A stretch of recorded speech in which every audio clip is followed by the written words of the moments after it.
The Waxman-Markey bill signed on nuclear and coal. They just added more money to the bill this morning for nuclear and coal.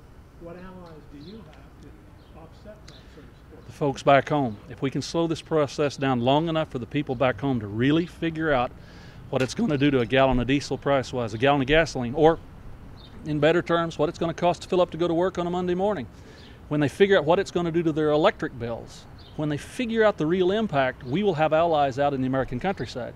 If you're a part of industry, if you're in certain parts of agriculture, and you've watched what the administration and the majority leadership in Congress has done to the banking industry, what they've done to the automobile industry, a number of these other industries, you're probably kind of frightened. But it's our responsibility as legislators to slow the process down, educate the American public, and have that grassroots support, then help us make the right policy decisions. Remember, Chairman Waxman turned down his target of a 20% reduction in 20 years to 17%. He still has a goal of reducing emissions by 83% by 2050. That's not slowing down or flatlining, that's reducing. We won't have had that low a level since the 1800s. That's a tremendous impact, and the public needs to know what it's going to do to their personal cost, what it's going to do to their job opportunities. They need to understand that, and that's what we're trying to do, is give the public a chance, the real people back home, to figure it out.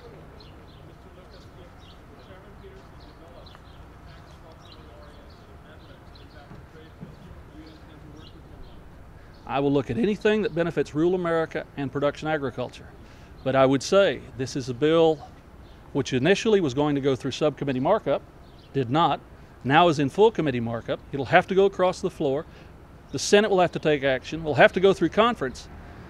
You have to bear in mind, I'm a cautious fella, and there are a lot of traps and landmines out there that lie ahead of the folks back home. But yes, short answer is we'll work for the good of agriculture and rural America. So far, we haven't seen much good out there for them. Fact of the matter is, too, if you think about it for just a minute, when it comes to agriculture, we keep hearing about all the benefits to rural America. I haven't seen any yet, to be quite honest with you. Everything's kind of left open.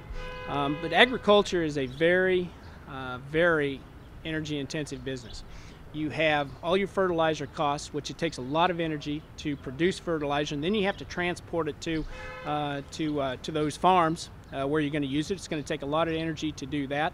You have to get your seed, and that seed, again, that takes energy to produce. And then you have to transport it to the farm. Whatever chemicals you use, if you do use, you have to get those transported. Then you get the crop out of the field, and you have to transport it hundreds of miles to market. The fact of the matter is, agriculture is a very energy-intensive business, and it costs a lot of money. And think about overall to just the average consumer, too.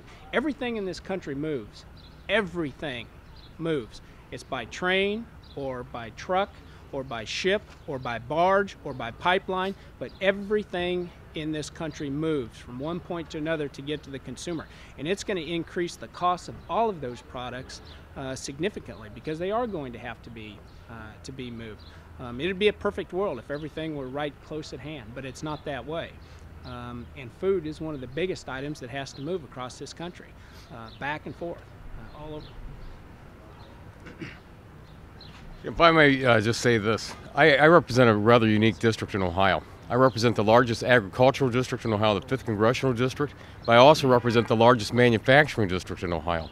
You know, we sometimes when we talk about agriculture, you know, in Ohio we only have less than 1% of the people on the farm now. Nationally, we got less than 2%. But the problem that we have also is, you know, sometimes we're talking about just strictly on agriculture. We have so many people that are involved in agriculture in my district that also survive on manufacturing. They farm all day, and they might work in a factory at night. And so we could run into a problem, though. We put the factories out of business because the utility rates are too high, and then the folks are going to have a very hard time surviving on the farm. So we're in a very unique situation in this country when we talk about agriculture, because we have so many people that work off the farm, but are also really can be considered a full-time farmer, and at the same time they're working a second job. But these energy costs, as have already been said, not only on the farm, but across the board, are going to kill us. And I'm going to tell you, in Ohio, In Indiana, when you look at these numbers that are coming out, because we use so much coal, we are 87% in Ohio is coal generated, that if we see these things happen, it's going to kill us on the farm, it's going to kill us in the factory, and we might as well put the for sale sign up, but we awfully hard to find somebody out there to buy it. Yes, ma'am.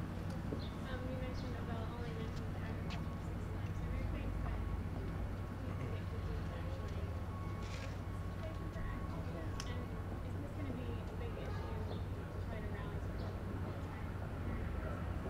I would hope when the folks back home take a look at the bill, yes, that they'll become fired up, enthusiastic, they'll work with us. Clearly, this bill right now is the property of the Energy and Commerce Committee.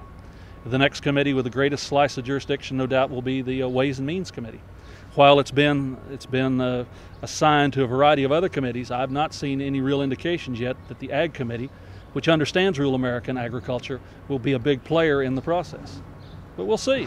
I'm an eternal optimist, but remember, the bottom line is the bill in its present form will ask everyone to pay more to get less.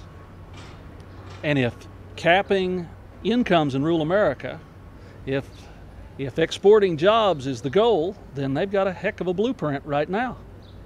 Let's hope we can prevent that from ultimately happening.